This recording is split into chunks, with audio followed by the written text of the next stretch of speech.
Hey there guys, and welcome back to Let's Play Crash Bandicoot. So, in the last episode, we finished off Island 1, and we got all the way here to Ripper-Roo, who's looking quite excitable today. So just be wary of him. What you need to do is you need to come here and you need to jump on the big TNT, and then hope it blows up with him close to it.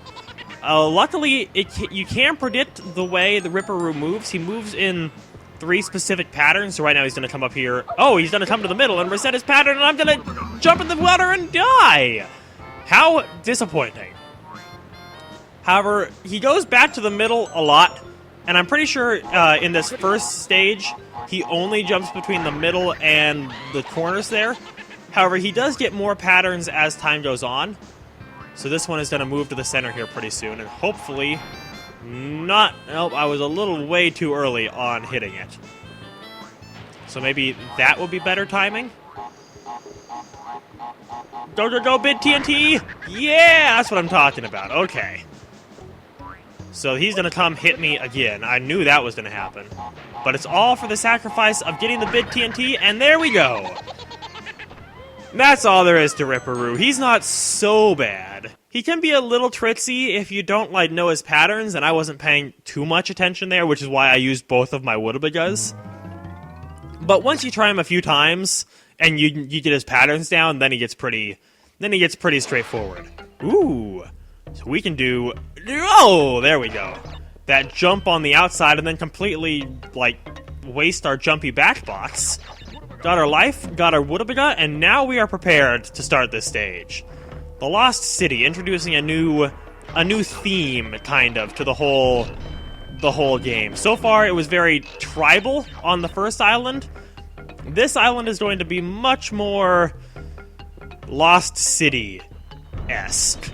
Oh, bats, bats, bats! How did I make it through that without getting using a Woodabaga? Somehow I did. Bats are kind of bitches, so just always be careful when they're around, because you never know what's going to happen. Up there, I don't know if you can see it, I did hit a box that had an exclamation point on it, which made some stuff appear. So just be sure that you do hit that box, otherwise I think it's this box won't appear, and you can't get that nitrous brio token. So jump across there, hit that bat, because these bats will keep flying until you get rid of, like, the bats on top on each side. Now that both bats are gone, the bats won't keep coming. That's how you get the bats to stop from spawning. In this case, at the expense of a Woodabaga. Let's hide down here while the bats go by. Get out of here, little lizardy thingy. That's our second Honda token. Let's just not take any risks here, because we haven't died yet. Also, let's just keep going. We haven't died yet, so use that guy to get up there and get yourself a second nitrous brio token. Now, oh, I got trolled there. Wait for it. There we go. Okay. Basically, just... Oh, no. Oh, that is just sad times right there. Just keep up your jumping pattern, and you should be okay, unless you bounce your head on that platform that we're just standing on right now, and we fell off of. If you do that, well, then have fun. But beyond that, everything should be okay. Hurry up. There we go. Sweet. So we can get ourselves a crash, come bounce on the exclamation point. We even made it back to our platform. How wonderful is that? The answer is very wonderful. Also, you should have just heard some stuff appearing. I know I heard it appearing, but is it this one back there that appeared? I'm honestly not exactly sure what we just heard appear. It was something, that's for sure, and there's our third nitrous brio token. So now we have a bonus round. However, it's not quite the bonus rounds you're used to. As you can see, we're in a cave. There's a lot of TNT involved here, and we just completely blew ourselves up, which is pretty disappointing.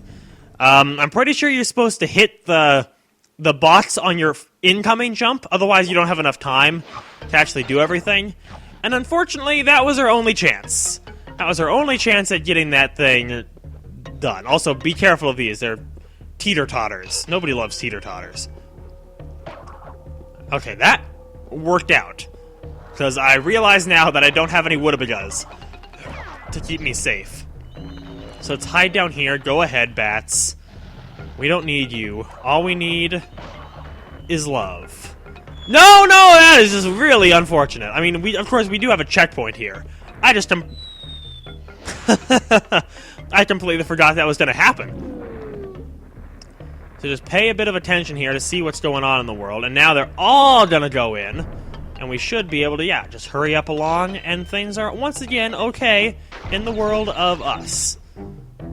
So I don't think we've seen our third Tana token yet.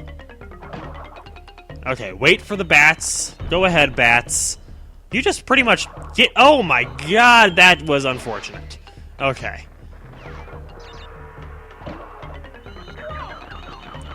Once again, bats just spelling my doom. They do that a lot. Bats are apparently really good at spelling. Oh no! You just shuffled me right off the edge! That's so disappointing right after I got a bonus life too, so it's like completely offsetting. Okay, I think we've died enough for this.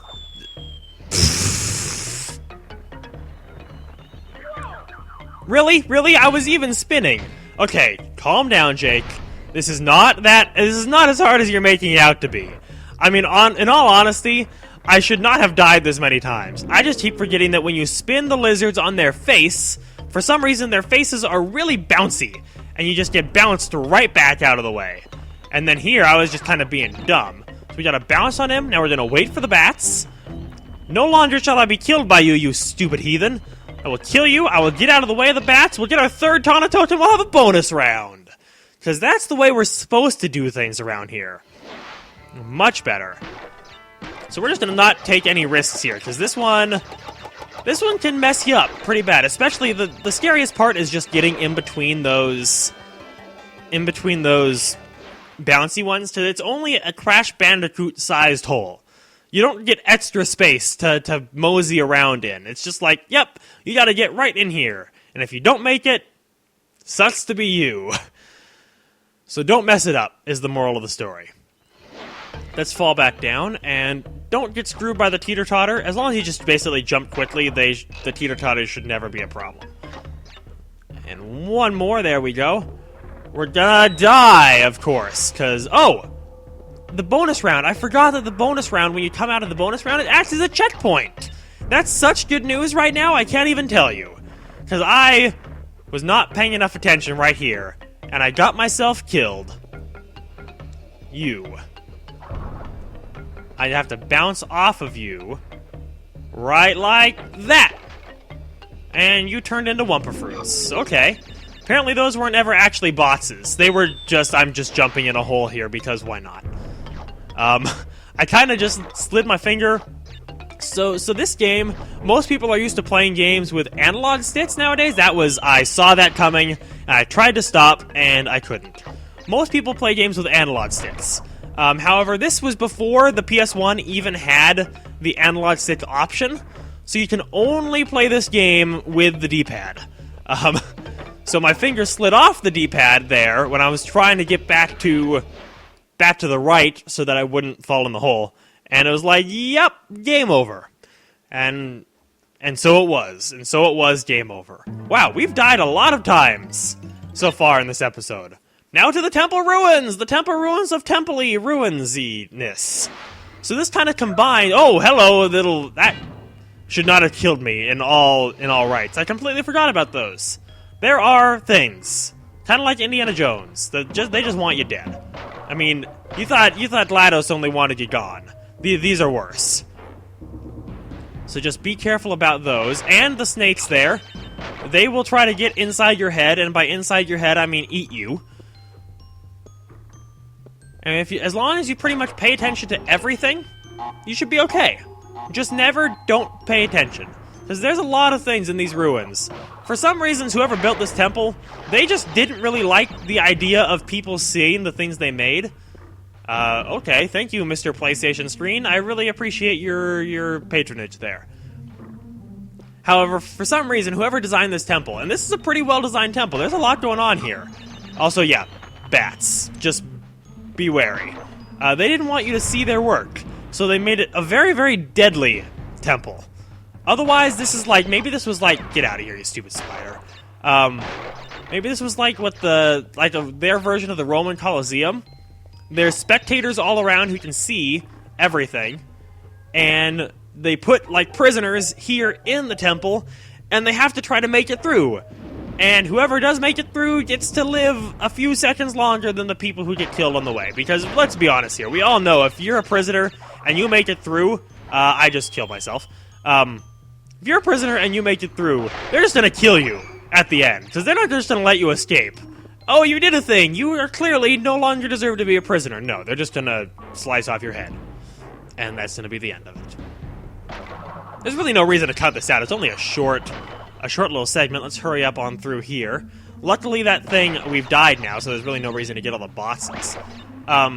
Those little walls that close where the bats were, once you get Crash Bandicoot past them, they will stop closing, so they won't, like, mess with your camera that way. Thankfully. Because they would do quite a number on your camera. Also, damn it. Through the magic of post-production, we have magically teleported right back here to where that snake killed us and where we previously fell in the hole. Which, of course, the checkpoint is right after. Luckily, I definitely almost slid off the edge while trying to hit that checkpoint. If that happened, I would have been so depressed. Not like soda-pressed. I mean, I know I've gone on this rant before. But also, really? The dangers of rushing, children. Though, I mean, I kind of had to rush because I jumped on a platform that was going to fall out from underneath my feet. I just didn't look far enough in front of that platform to know what was going on. Now that I know what's going on in the world, I can almost get speared by the spears. I mean, that's a logical thing to get speared by. Okay, fire, go, so I can feel safe in jumping. Okay, so we're gonna wait, and now we're gonna run before the fire comes back and tries to cook us again. Also, that was a little scary. Those Wumpa fruits are there to tell you where to go. That spider's there just to get killed, essentially. Because who likes spiders? No one. If you like spiders, you're wrong. Basically. Also, that was my own damn fault. Spiders, they're all around icky. And I've gone on this rant before, and I'll probably go on it again in my time in my life. I don't like them. They scare the crap out of me, too. Okay, we finally made it past that nonsense there. I swear, this is like welcome back to editing. Okay, that's gonna fall, and then it's gonna raise back up, and we can proceed on to where there's 3 lives waiting for us. Sweet. And they say cats have 9 lives, and you only live once. Well, Crash Bandicoots live 52 times. 53 times. I revised my prior statement. And here we have the end. It's the end. We did it. Finally. After dying a whole bunch of times, we have finally beat the level. Okay. That was a little less difficult than I made it out to be. That shouldn't have been that hard, is what I was trying to say there. However, now we are on the road to nowhere. Isn't that just a lovely sounding place to be? Of course, and if you don't think that danger sign is so welcoming, I just don't even know what's wrong with you. So those red ones fall out from underneath your feet after a short amount of time. A kind of common occurrence. These red ones with the hole in it, they just instantly fall. It's no fun. If you try to step on one, it's basically game over. And these hogs are like, oh hey, this isn't Hog Wild, so I don't want you to ride me or anything. I just want to be here and try to kill you, okay? And you're like, okay, because you don't really have a choice. This is also not as hard as it looks. They're pretty generous with the way they let you land on the things.